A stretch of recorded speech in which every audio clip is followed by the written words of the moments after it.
Let other people lead small lives, but not you. Let everybody else cry over small hurts, but not you. Let everybody else argue over non-essentials, but not you. Deal in things that matter. Make sure what you do is the product of your own conclusion. Take advice, but not orders. Let everybody around you be helpful, but then put that through your own mental computer and make sure what you do is the product of what you've concluded based on all the input. All of us should be students of inevitability. Without kidding myself, if I keep up my current daily practices, where will it take me in 10 years without being disillusioned? I don't want to just cross my fingers and walk the wrong road.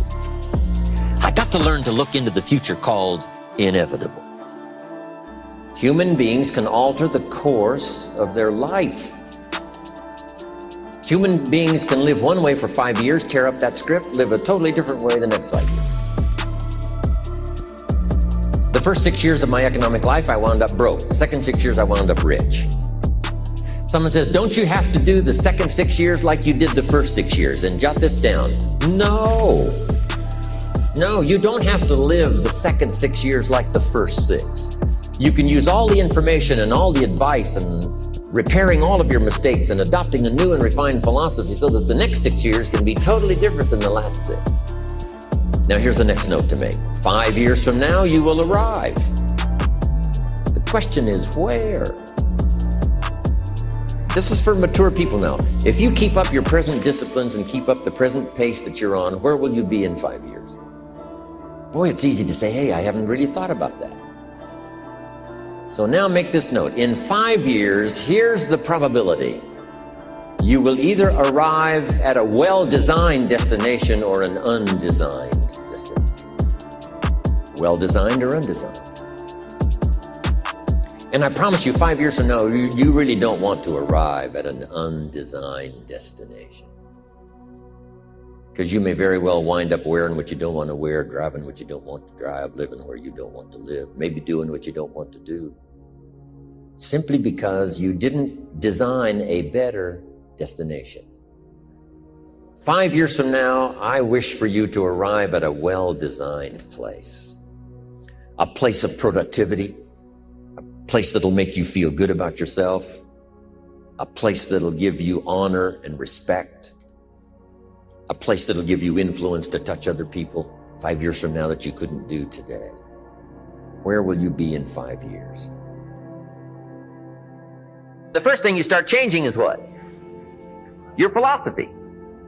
You start changing your mind. You start changing how you think. You start picking up new ideas and information. Gather new knowledge. Make better decisions about what's valuable. And I'm telling you, if you'll do that, your whole life will change. Your health will change. Your relationship with your family will change. Your ability to cope with challenges and problems will change. I'm telling you, income, promotions, all of it will change. If you will change, it'll all change. If you won't change, it isn't going to change. You can keep your fingers crossed if you want to and hope they'll straighten it out. You can wish for the wind not to blow quite as severe, but I'm telling you, wishing for the wind to change in your favor, we call naive at best.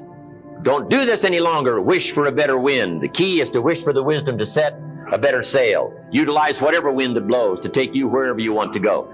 That is the philosophy I picked up at age 25, and it revolutionized my whole life. And here's what I found. I found it was easy. I got rich by the time I was 31, and it was easy. Now here's my definition of easy. Got to jot this down. My definition of easy, meaning something I could do. I figure if it's something you can do, it's easy. Now here's a parenthesis. Parenthesis, I worked hard at it. I found something I could do, which was easy, but I worked hard at it. I got up early and stayed up late, worked hard that 6 years. But what I did was easy, meaning it was something I could do. You say, well, Mr. Rohn, if it was so easy, how come everybody else around you during that 6 years, how come they didn't get rich? Here's why. It's easy not to. How else would you describe it? That's it. You say, no. For all of the rest of them, it was hard for them and it was easy for you. That's not true. You couldn't debate me on that in front of this intelligent audience. But here's the challenge. Let me give it to you in a philosophical phrase. I tend to be a little philosophical. Here it is. The things that are easy to do are also easy not to do. That's the difference between success and failure. So you've got the choice here today of one of two easies. Easy to or what? Easy not to. I can give you in one sentence how I got rich by the time I was 31. Here it is in one sentence. I did not neglect to do the easy things I could do every day for 6 years. Underline. I did not neglect. That's the key. I found something easy I could do that led to fortune, and I did not neglect to do it. Major reason for not having everything you want in America.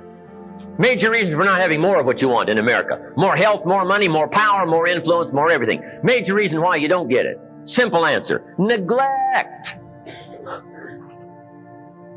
Neglect. And here's the problem with neglect. It starts as an infection. And if you don't take care of it, it becomes a disease. And here's what else is the problem. One neglect leads to another. Neglect to do wise things with your money, you'll probably neglect to do wise things with your time.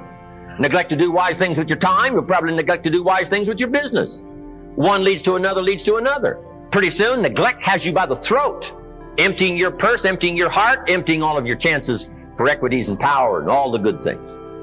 Neglect. What if you should be walking around the block every day for your good health and you don't? I'm telling you, you're on the wrong track. You should do it, you could do it, you don't do it. That's called formula for disaster. All you've got to do is let that and a few other things accumulate for 6 years, and now you're driving what you don't want to drive, wearing what you don't want to wear, living where you don't want to live, doing what you don't want to do, maybe having become what you really didn't want to become. I'm telling you, that's it.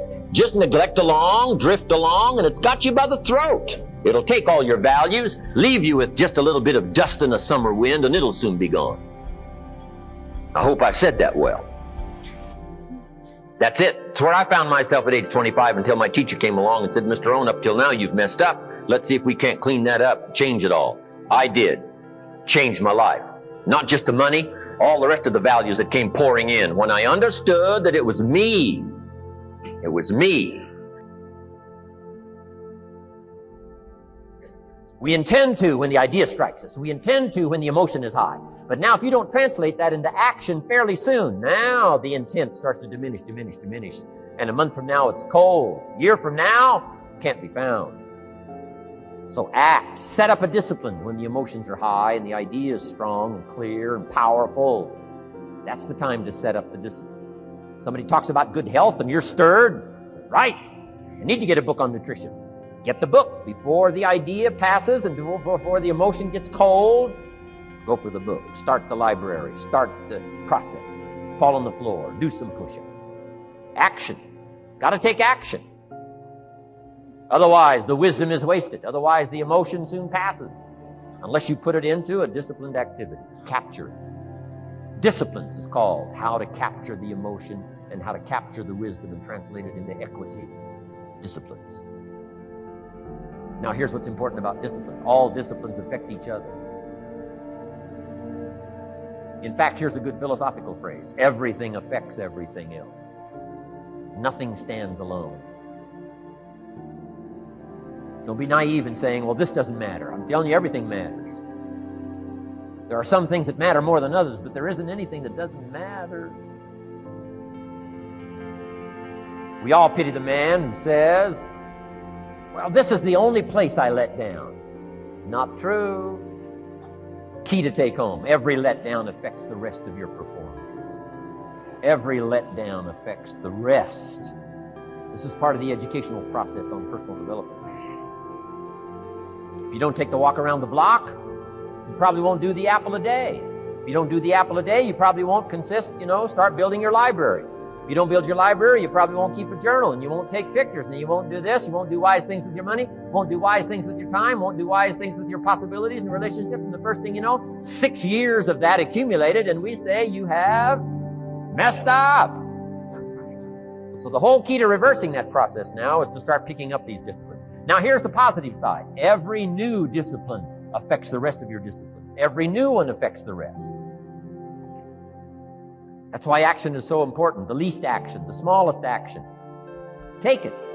Because when you start accomplishing and the value starts to return from that one action, it'll inspire you to do the next one and the next one and the next one. You start walking around the block, it'll inspire you to get an apple. Get an apple, it'll inspire you to get a book. Get a book, it'll inspire you to get a journal. Get a journal, it'll inspire you to grow, develop some skills. All disciplines affect each other. Every lack affects the rest. Every new affects the rest. The key is to diminish the lack and set up the new. And you've started a whole new life process. Key. Also, one more thought on discipline. Here's the greatest value of discipline. Self-worth. Self-esteem. People are teaching self-esteem these days, but they don't connect it to disciplines. The least lack of discipline, and it starts to erode our psyche. One of the greatest temptations is to just ease up a little bit, right? The slightest lack of doing your best starts to erode the psyche. Instead of doing your best, doing just a little less than your best. Sure enough, you say, well, it's just going to affect my sales. No, it's going to affect your consciousness. It's going to affect your philosophy. Now you've begun in the slightest way to affect your own philosophy. Here's the problem with the least neglect. Neglect starts as an infection. And if you don't take care of it, it becomes a disease. And one neglect leads to another. And the worst of all, when neglect starts, it diminishes our self-worth, our self-confidence, our self-value. You say, well, how can I get back my self-respect? I'm telling you, you don't have to go to 29 classes. All you have to do is start the smallest discipline that now corresponds to your own philosophy. Like I should, and I could, and I will. No longer will I let neglect stack up on me so that I will have the sorry scenario 6 years from now, giving some excuse instead of celebrating my progress. That's the key to discipline.